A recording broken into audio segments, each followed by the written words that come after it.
morning. Thanks so much for being with us. I'm Maureen Kyle in for Danielle Wiggins with your 3 News Now morning update. Thanks for spending a few minutes with me on the WKYC Facebook and Instagram pages. And today we are talking about the FDA's meeting to discuss vaccines for kids, violence at local schools, and Giant Eagle hiring event. Let's get a check of your forecast to start off, though. Hi, Holly. Hi, Maureen, and good morning to each of you. And maybe it's good afternoon, depending on when you're tuning in. And I'll tell you what, it's another very similar kind of weather day around here with more scattered showers. They'll be on and off into the afternoon. And it's breezy and it's cool. Temperature's not moving much at all today. Most of you started in the 40s and we're only gonna end up around 50. So it's gonna have that very raw, damp kind of feel throughout the afternoon, throughout the evening. Notice scattered showers even into tonight and the beginning of your Wednesday. But they do become more isolated as we get into tomorrow. So we'll get maybe a few breaks, yeah. And we'll look forward to that. Definitely still quite a bit of overcast skies, but notice by later tomorrow, what do you know? We might even start to see a little break in that cloud cover, which will be a very welcome sight. And same kind of a deal for Thursday with more of a mix of clouds and sunshine before we bring the rain back to the picture. We've got Halloween to talk about. We've got the whole weekend coming up and we'll get to that. But first, for the rest of today, rainy, windy, 51 the high, northwest winds 20 to 30, and gusts are going to be higher today. So make sure you are dressed in layers. 50s tomorrow, overcast skies starting to break up late in the day. We'll end up seeing some sun and milder weather on Thursday before more cloud cover moves in. And then we're right back into that rainy kind of weather for Friday, Saturday. This is Halloween weekend. We've got all the festivities with the Rock Hall and, of course, Sunday, Halloween itself, Browns game, and the weather does look great for the end of the weekend. 57, a mix of clouds and sunshine on Sunday. Monday, partly cloudy skies. Maureen, we're up to 55. All right, Holly, thank you so much. Well, today the FDA will meet to discuss authorization of vaccines in kids ages 5 to 11 years old.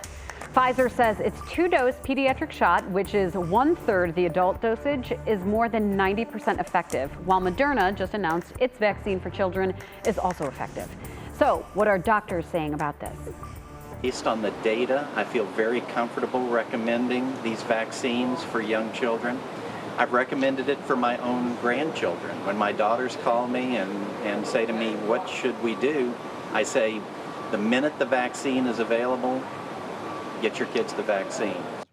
Should the FDA recommend the authorization, the final step would be a CDC advisory group vote on November 3rd. Well, the Ohio Department of Health is giving new guidance for schools. Students and staff exposed to COVID do not need to quarantine as long as they wear a mask for 14 days and monitor any symptoms. Meanwhile, exposed students in extracurricular activities still need to wear a mask when able and can test out of quarantine if they are negative between days 5 and 7 of being exposed. Schools are urged but not required to follow the new policy.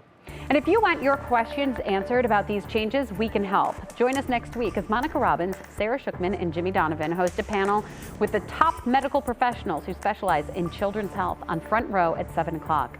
The discussion will move to our website, Facebook, and YouTube right afterwards. So you can start sending in your questions now. You can text your question to us at 216-344-3300. Remember, again, that is a text, 216-344-3300.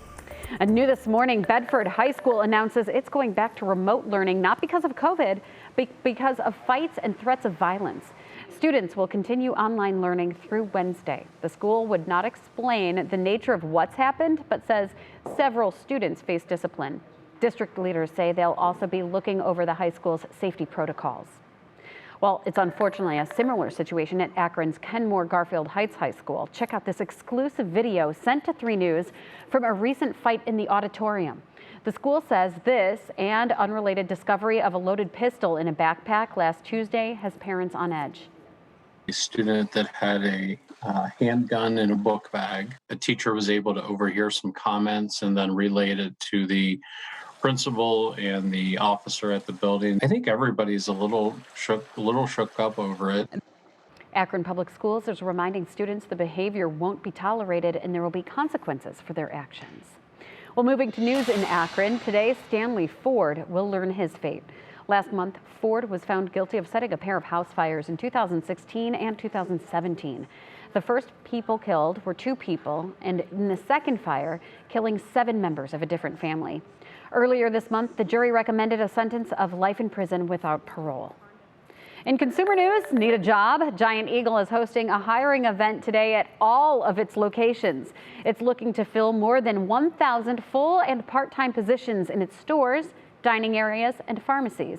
You're encouraged to apply online before heading in. The event goes from noon until 6 at all locations, and you're asked to dress casually and also wear a mask.